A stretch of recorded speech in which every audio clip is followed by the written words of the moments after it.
Lakeland Public Television's Common Ground is brought to you by the Minnesota Arts and Cultural Heritage Fund.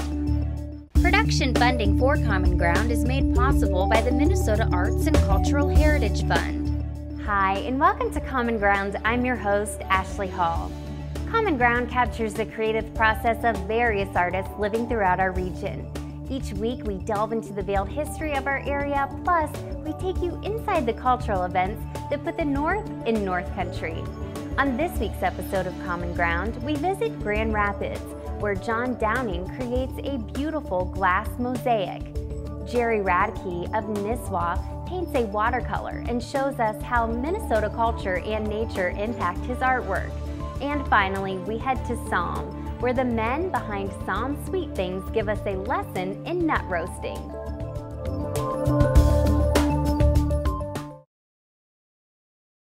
My name is John Downing. I've been an artist most of my life in some fashion or another.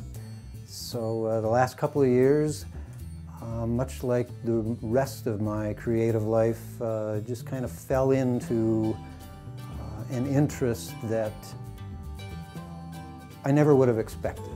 And at that point too, I was just so intrigued with all of these little pieces that by themselves are totally inconsequential, but when you put pieces together and you form this whole image, I'm fascinated by that. I really, really am, and it has some connection to the work I do. I work in the domestic violence field and I work with the men, and so there again, the pieces of their lives that come together to form a whole picture. In some ways, symbolically, I work through that at home when I do my artwork. I love Lake Superior, and so currently I'm working on some projects that involve coffee tables, and they're in the shape of Lake Superior. I contacted my brother Will. He does custom furniture and custom cabinets and what have you, and he contacted me, and he had made 4 patterns like this. One of the first people I showed the first one that I did, she just looked back and she really liked it, and she said, "Is the shape significant of something?" And I just kind of went, "Well, yeah, it's Lake Superior, for crying out loud." "Oh, it is, I'll be darned." You know, it just didn't occur to me that people wouldn't know that. I would paint this, I would just prime it in white,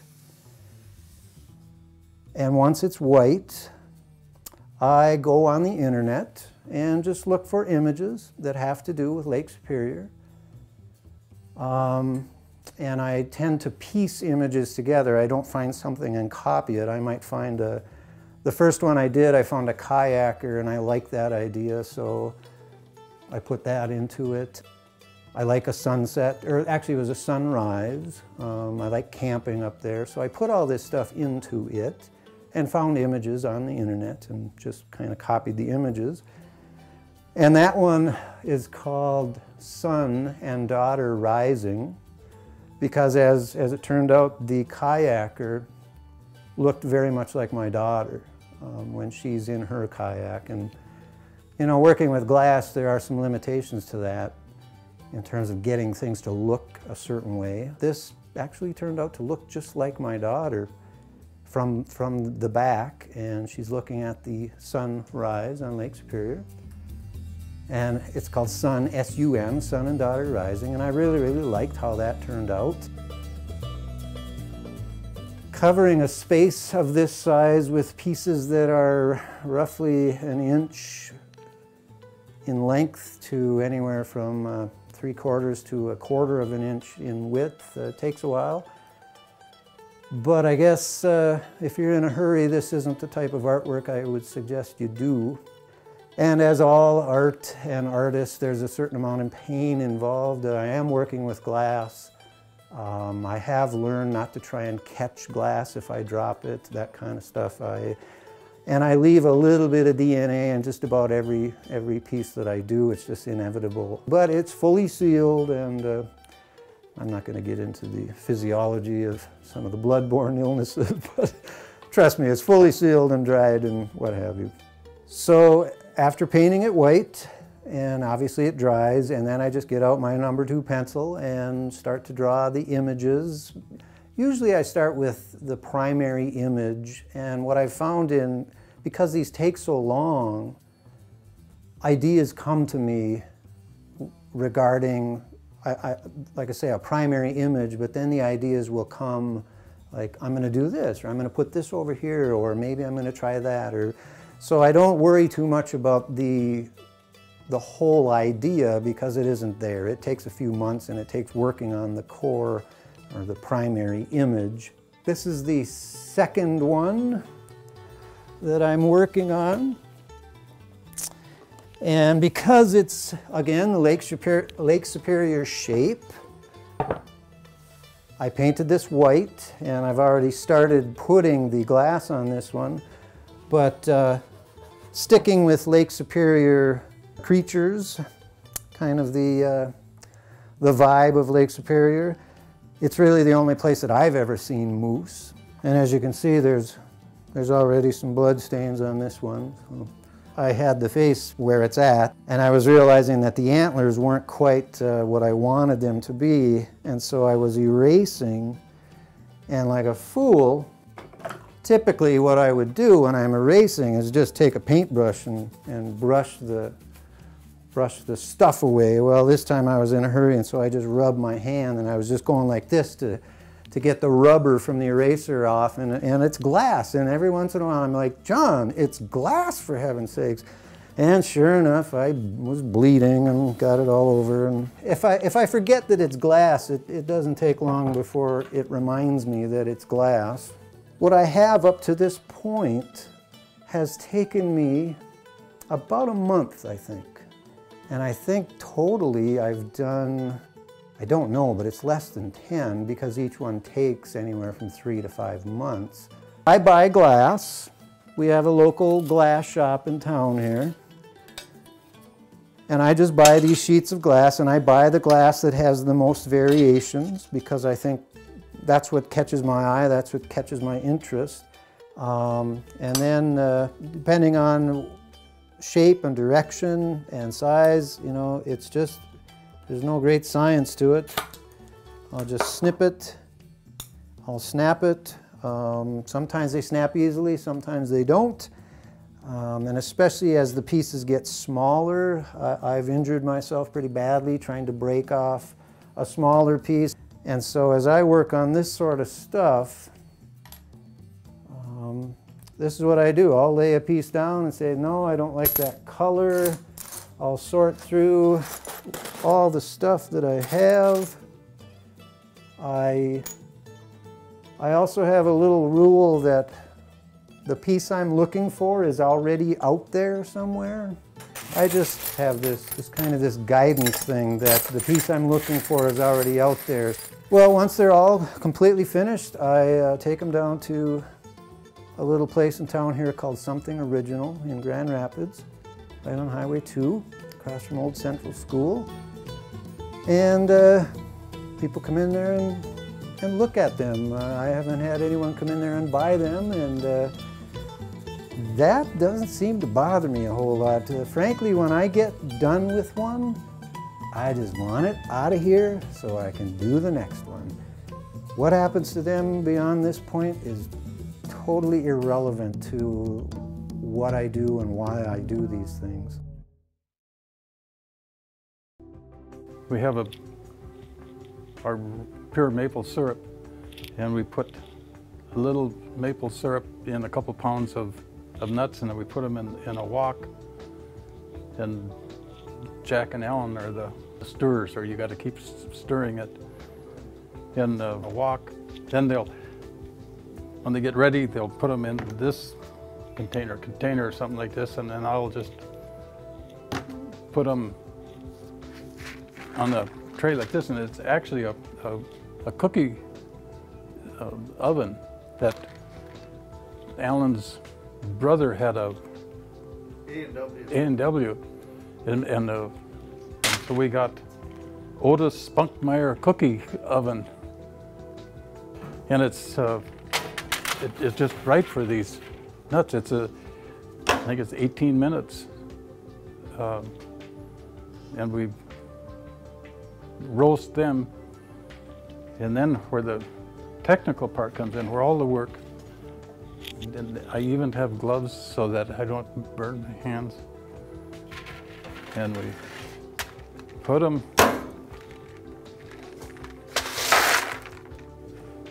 then I'll bring them back here, and if it's for the little bags or these 8-ounce jars, and in the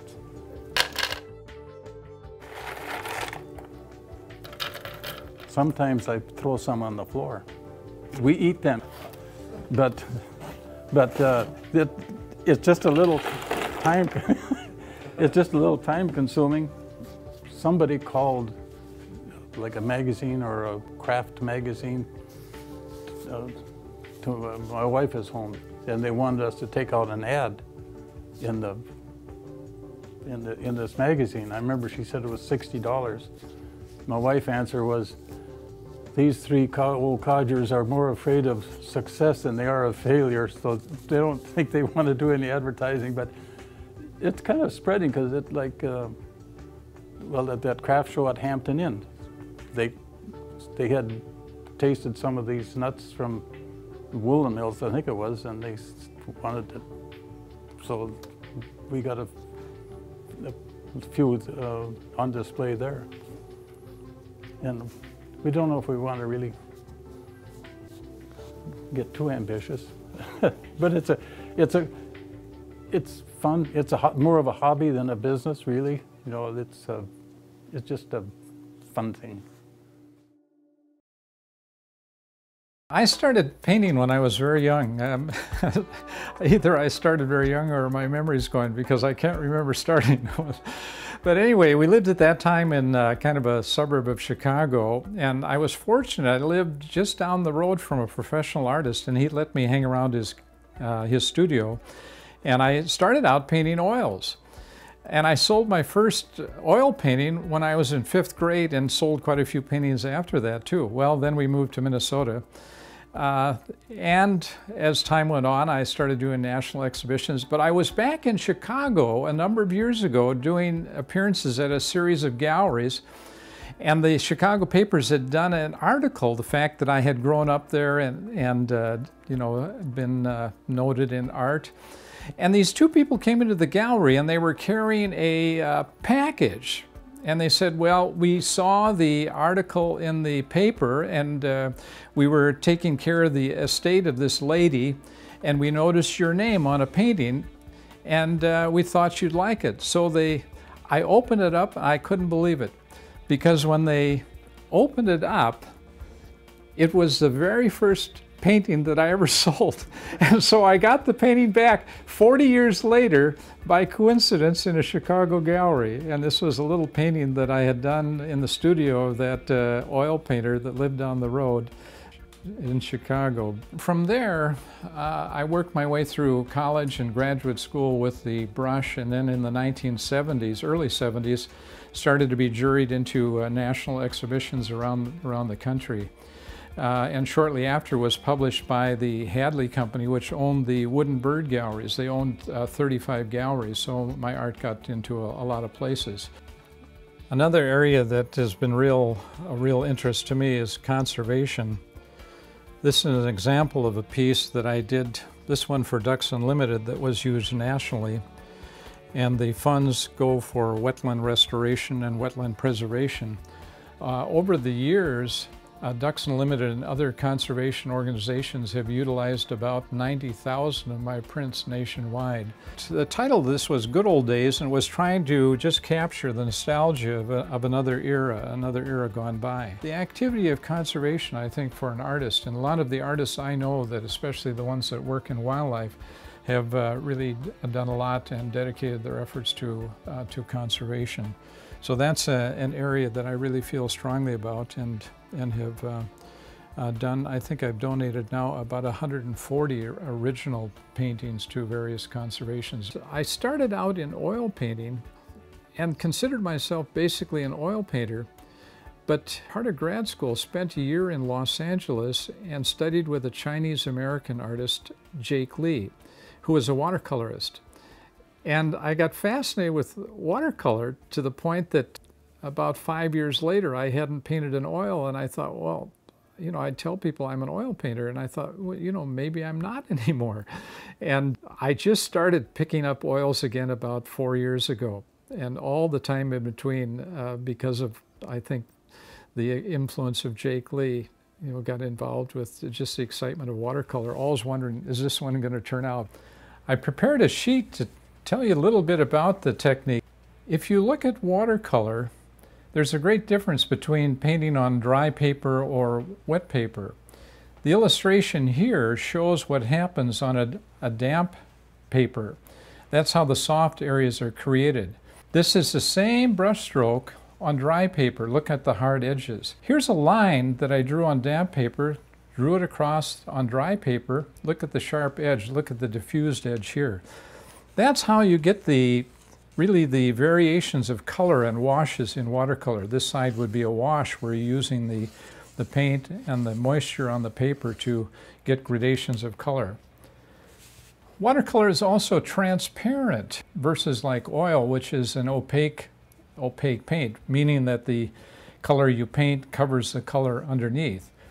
Here I've taken a series of colors, yellow, red, blue, orange, brown, green, and I've just painted, after they've dried, a strip of blue over the top. What you see is that because it's transparent, you get a resulting third color that's formed by the crossing of the two. So red crossed with blue becomes kind of a purple. Here you have yellow crossed with blue makes green. And that's one of the fascinating things about watercolor too, is with the overlays of washes, you get subtleties of color that are made possible because of the transparency.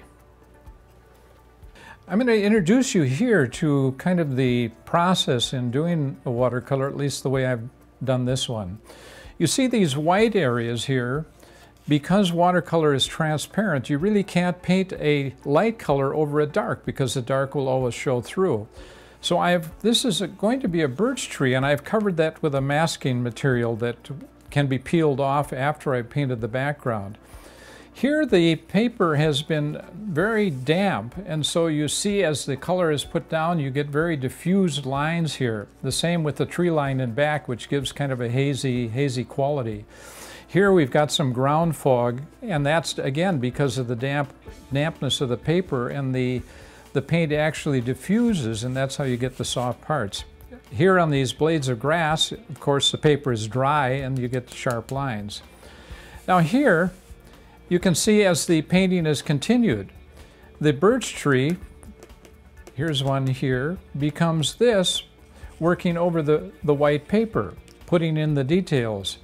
And on dry paper, getting some sharp lines over the foggy, diffused back, giving some detail of branches, trees, leaves, and additional grasses added over the top of these. Notice that these grasses still show through here because of the transparency of the watercolor here. And detail is always added towards the end, or sharp lines, because they always need to be on dry paper. So this gives you a little idea of the process in the watercolor. What I'm going to do now is a small watercolor, and it's kind of in the tradition of Audubon, where they could print the black plate, and that's what I did. I did a reproduction of the ink etching that I did, and then each one would be hand watercolored. That's why the original Audubons are so valuable, because each one was actually hand painted. And so that's what I'm going to do here. I'm going to hand watercolor the original ink drawing that I did. What I'm doing first is some of just the branches here. This is, of course, you all know, the cardinal. And it's kind of a fun way to do a little piece, to actually do the black line, either etching or something like that before you start. My artistic journey has brought us to Nisswa, Minnesota, which is really a crossroads. People from all over the country come through here, so it's really fun to be in the lake country, but also the variety of people that we meet. Even while I was published by the Wooden Bird Galleries and had my work distributed nationally by them, moving up here, I started to concentrate too quite a bit on Northwood scenes. And we truly live in a gorgeous country.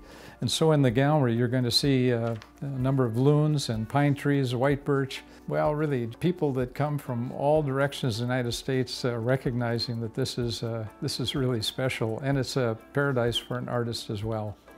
I'm going to add just a little green to the branches. That's a nice color with the red of the cardinal, but that'll give the branches kind of a little perkiness too. So I just added a little bit of green to that. Now I'm going to add a little color to the leaves. This is just a basic color, and I'll add some. This will again provide just a little liveliness to the scene overall. What I'm going to do now is just add just a touch of color so the leaves just aren't a plain yellow, and this gives them a little variation. So I'm putting in a little bit of orange in these leaves, a nice fall color, which is a season that we all enjoy. I'm just adding some shadows into the leaves. That will give the leaves a little bit of dimension. You know, when you're painting, the only way you can really achieve depth or dimension is by shadows and highlights, light and dark. And that's what's happening here. I'm putting in just some color, some shadows that give those leaves a little more dimension. And you can see what's kind of happening now with those leaves. I'll kind of show you the effect of that. And now just kind of an overall color of the bird, and I'll come back over that later with some shadows and highlights to give that dimension. But I'm going to, since it's transparent, remember again we're working with watercolor, so what we paint underneath is never lost. It'll always show through. So this is just kind of a base color that I'm laying down to give the really a color to work over the top. I think it's difficult for an artist to paint everything, and so really you need to paint some things well. And I try to really understand and study the subjects that I paint, so that if I paint, for example, a flock of ducks, I know what that particular kind of duck, how they flock, how they fly, because it's different. Sometimes you can tell if somebody's really never ever seen a loon because they don't get the lines quite right. So a passion for really observation. I always tell people that the artist's most important tool is his eyes. Watercolors, there really isn't forgiveness. Once the paper is stained, you're kind of there. You can alter some, but the thing that watercolor does so well is atmosphere and mist. The oils, on the other hand, you get some of that brilliant heavy color and texture. So there's really, both mediums have something to commend themselves to. So I really enjoy doing both. I've probably done a lot more watercolor. Okay, what I'm doing now is the thing that gives dimension. I'm putting in shadows, and that should bring the bird kind of to life. And what I'm using is kind of a blue over the top of it. And remember again the idea with watercolor of the transparency, so I'm not really losing the red that's underneath. I'm just putting in color that will give it some dimension. And so we're almost ready to look at the final results here. This will accent some of the feathers and give them a little dimension as well. And it makes the bird no longer will have just a flat look. The bird will look like it actually has some round shape to it. So that's basically, we're basically finished with that. And I think what we would want to do then is put that in a frame Let's see how it looks. I've got a little mat here, and we'll put the frame around it.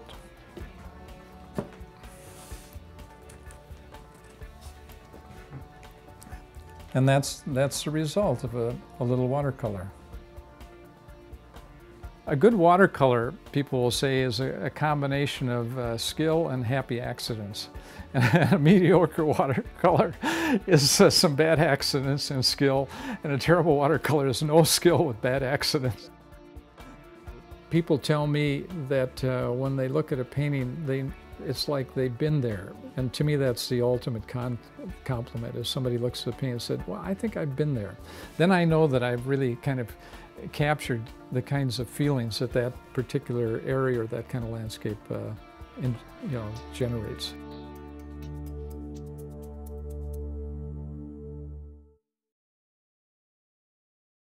Thank you so much for joining us. We hope that you enjoyed the show, and we look forward to seeing you next week right here on Common Ground.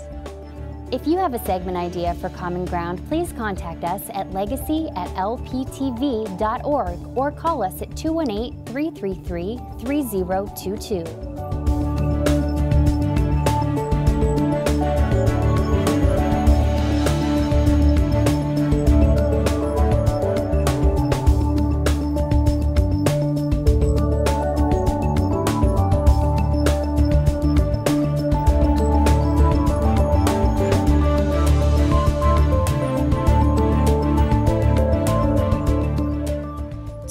Individual segments or copies of Common Ground, please call 218-333-3020. Production funding for Common Ground is made possible by the Minnesota Arts and Cultural Heritage Fund. If you enjoyed this segment of Lakeland Public Television's Common Ground, consider making a contribution at lptv.org. If you have segment ideas pertaining to North Central Minnesota, contact us at legacy@lptv.org.